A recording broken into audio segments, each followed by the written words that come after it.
All right, so this is lesson 94, the second missionary journey, and this is part two. We are going to be reading the Bible from Acts chapter 17, and we're going to start at verse 1. So if you remember, uh, Paul was in Philippi and entered into the house of Lydia, and after being beaten, and again comforted the people there, and then we read they departed in verse 40 of chapter 16. So chapter 17 verse 1. Now when they had passed through Amphipolis and Apollonia, they came to Thessalonica, where was a synagogue of the Jews. And Paul, as his manner was, went in unto them, and 3 Sabbath days reasoned with them out of the Scriptures, opening and alleging that Christ must needs have suffered and risen again from the dead, and that this Jesus whom I preach unto you is Christ. Some of them believed, and consorted with Paul and Silas, and of the devout Greeks a great multitude, and of the chief women not a few. But the Jews which believed not, moved with envy, took unto them certain lewd fellows of the baser sort, and gathered a company, and set all the city on an uproar, and assaulted the house of Jason, and sought to bring them out to the people. And when they found them not, they drew Jason and certain brethren unto the rulers of the city, crying that these have turned the world upside down, are come hither also. Whom Jason hath received, these all do contrary to the decrees of Caesar, saying that there is another king, one Jesus. And they troubled the people and the rulers of the city when they heard these things, and when they had taken security of Jason and the other, they let them go. And the brethren immediately sent away Paul and Silas by night unto Berea, whose coming thither went into the synagogue of the Jews. So let's go over that there. So they come into Thessalonica. For 3 Sabbath days, Paul preaches in the synagogue there. That's longer than we see in some situations. And while he's there, many believe. There are those who are converted. Okay? But again, we see most of them are devout Greeks and chief women. It may be that some of them were Greeks who had began to live like Jews, proselytes. But either way, many were converted here. But yet there are probably a larger number in the city who are Jews in this synagogue which did not believe. And they become very envious. We see that sin there, the sin of pride. They begin to be envious of the attention that Paul is getting. And so they're going to stir up some trouble so that they can try to get rid of this Paul. So the way they do that is they find these gentlemen, or they're called lewd, and of the baser sort. These are men who sin, who their sins are so blasphemous, so heinous. Everyone knows about them, and they are not afraid of being known for their sins. So that basically they have no inhibitions. They will do whatever they are told, whatever sin it may be. They don't care if the price is right. And so it's more than likely that these Jews hired these men and told them, all right, we are going to have you go through the city and create some type of uproar so that the city becomes distressed, and leaders must do something about the uproar, and we want the uproar to be blamed on Paul and his preaching. So these men begin, you can imagine them probably running through the streets, breaking things, knocking things over, and gathering more and more momentum. And as the mob goes past a house, unfortunately what we see is mob mentality. Probably many other join in the mob only for fun or because they don't quite know what's going on, but want to go along with the mob, and it begins to grow and grow. So these lewd fellows who are sinful and wicked, they're the ones who cause the trouble, not Paul. But anyways, now that the city's in an uproar, the leaders of the city are not happy about that. And they realize that they could get in trouble with the Romans. The Romans may send in some to try to control the city. They don't want that. So they bring in and find out what's going on. The people accuse Paul of having turned the city upside down because he preaches that Jesus is a king. And of course, that would not be okay with Caesar. So because Caesar potentially would come in, that is worrisome to these leaders. Now, the problem is we see here that apparently Paul and Silas could not be captured. And so they were staying with a man named Jason. So Jason is taken before these rulers, and he's held, it says here, kind of as security. So it's assumed probably from that Jason is held.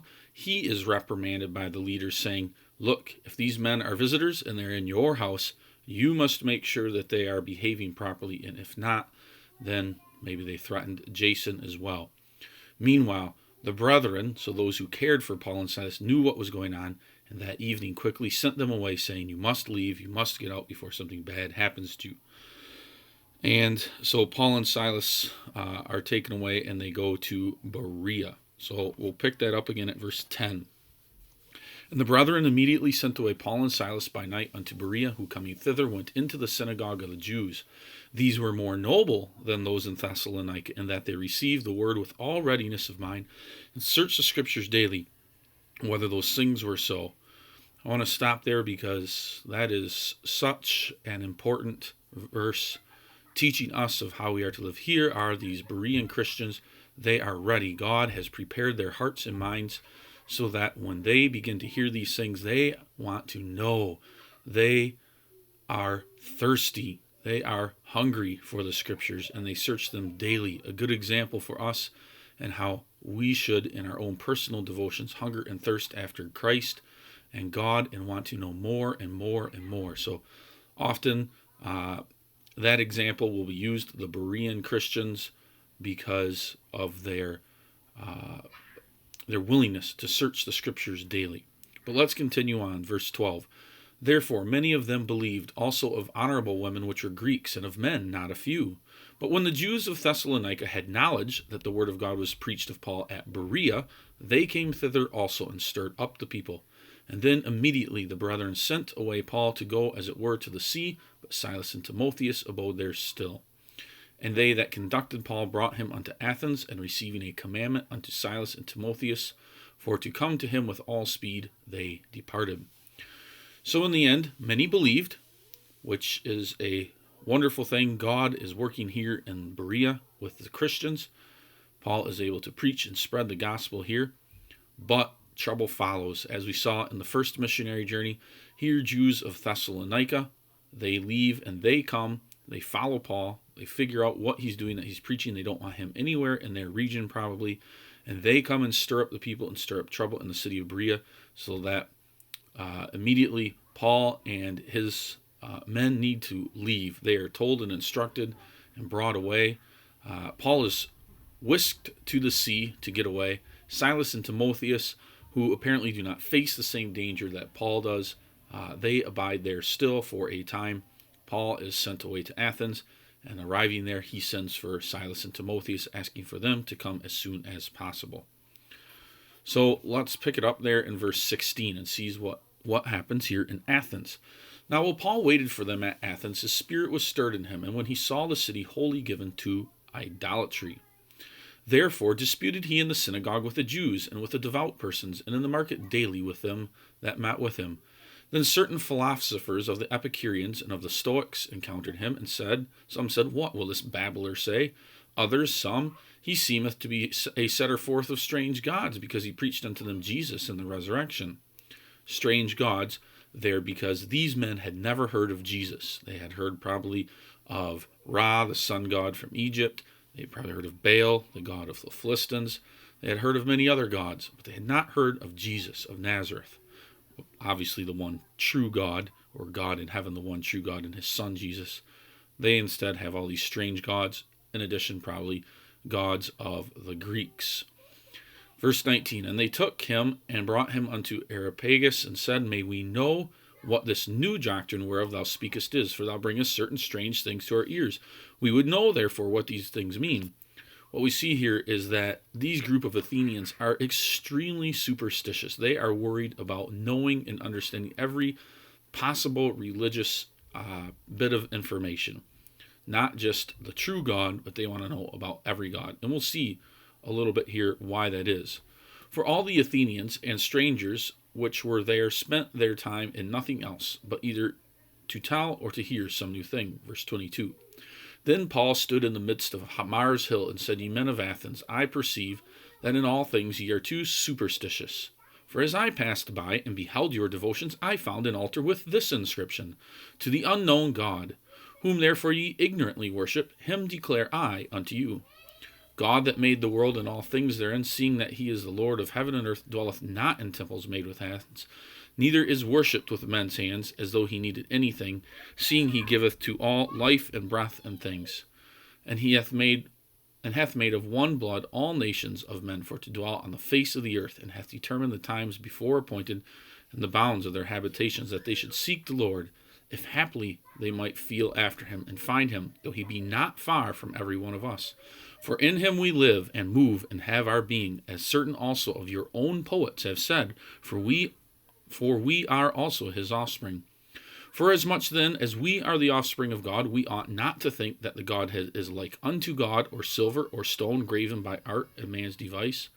And at the times of this ignorance God winked at, but now commandeth all men everywhere to repent, because he hath appointed a day in which he will judge the world in righteousness by that man whom he hath ordained, whereof he hath given assurance unto all men, and that he hath raised him from the dead. And when they heard of the resurrection of the dead, some mocked, and others said, We will hear thee again of this matter. So Paul departed from among them. Howbeit certain men clave unto him, and believed, among the which was Dionysius the Areopagite, and a woman named Damaris, and others with them. So let's go back to that Mars Hill. So there Jesus stands on a place called Mars Hill and preaches to the people. And this very superstitious group who wants to know all about this new God, Paul points out to their altar to the unknown God. This is written to the unknown God. So these people are so superstitious, they are very concerned about missing a God. Well, we'll pray to Ra, we'll pray to Baal, we'll pray to any God on the face of the earth. Oh no, what if there's a God in some far-off land that we have not prayed to, and if we do not pray to him, he will become unhappy with us and maybe attack us or send a disease or whatever. So they make a special altar to the unknown God, and that's why Paul preaches to them and teaches them, says, you know what, you're right, there is an unknown God. It is the God of heaven and earth, the one who created all things, and he is the one and only God, not all of these other gods who you pray to. And that this God is not a God that you worship with gold or silver or stone or any of those things.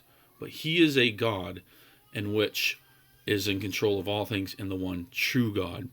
And so Paul teaches them this here. After that, after teaching them about this unknown God, Paul, you can imagine, living in or being in this godless city, probably wants to get out of there. But whatever, we see Paul departs from among them, not being persecuted. But again, the Spirit is probably working in Paul so that he moves on to the next city, which we see here in Acts chapter 18, verse 1. So let's start there. After these things, Paul departed from Athens and came to Corinth, and found a certain Jew named Aquila, born in Pontus, lately come from Italy with his wife Priscilla, because that Claudius had commanded all Jews to depart from Rome, and came unto them. So there we begin to see some Jews being persecuted. But verse 3, and he was of the same craft, he abode with them, and wrought, for by their occupation they were tent makers. And he reasoned in the synagogue every Sabbath, and persuaded the Jews and the Greeks. And when Silas and Timotheus were come from Macedonia, Paul was pressed in the Spirit, and testified to the Jews that Jesus was Christ. And when they opposed themselves and blasphemed, he shook his raiment, and said unto them, Your blood be upon your own heads. I am clean. From henceforth I will go unto the Gentiles. And he departed thence, and entered into a certain man's house named Justus, one that worshipped God, whose house joined hard to the synagogue. And Crispus, the chief ruler of the synagogue, believed on the Lord with all his house, and many of the Corinthians hearing believed, and were baptized. Then spake the Lord to Paul in the night by a vision, Be not afraid, but speak, and hold thy peace, for I am with thee, and no man shall set on thee to hurt thee, for I have much people in the city. And he continued there a year and 6 months, teaching the word of God among them. So let's take a look at what happens here. Paul goes to Corinth. He meets Aquila and Priscilla, who are tent makers, and it says of the same craft. So Paul, too, in his probably younger ages as growing up, and his craft was making tents. He could sew really well. He knew how to use the needle and thread, and he knew how to make a proper tent that could keep the rain out and keep the sun off one's back. And so here he begins to live with them, He preaches in the synagogue every Sabbath. So we see that he is continuing to preach. But sadly, what we see here is that Paul loses support. He doesn't have the financial backing, the support that a preacher, a man of God, should have from the people. They should have been supporting him with their finances and caring for him in that way. And sadly, we see that Paul is not cared for that way, and he even eventually has to rebuke them for that. But God has a good plan for here. We can maybe assume that God is giving to Paul some rest in all of his travels and being chased around. It's a place for Silas and Timotheus to catch up with Paul, and eventually Paul has to leave from preaching in the synagogue and goes to the Gentiles as well. So we see that in the first part. In the second part that we read, we see about him going and worshiping in the house of a man named Justus, whose house was near the synagogue. And we also see Crispus, the chief ruler of the synagogue, believed on the Lord with his house, and many Corinthians hearing believed and were baptized. So God is greatly blessing the work of Paul here in Corinth. God also comes to Paul and confirms him in his work. Be not afraid. Nothing bad will happen to you in this city. No man will hurt you, because I have many of my people in the city. God's people are there. So much so that Paul continues there 1 year and 6 months. Again, God's plan and his providence are here. So yes, Paul is not being paid and supported as a pastor. His needs are not being cared for as they should have been. But at the same time, here God is working so that Paul can continue, maybe rest, do some preaching, and work among the people in Corinth. So we see that there. Eventually, Paul will make his way back from Corinth.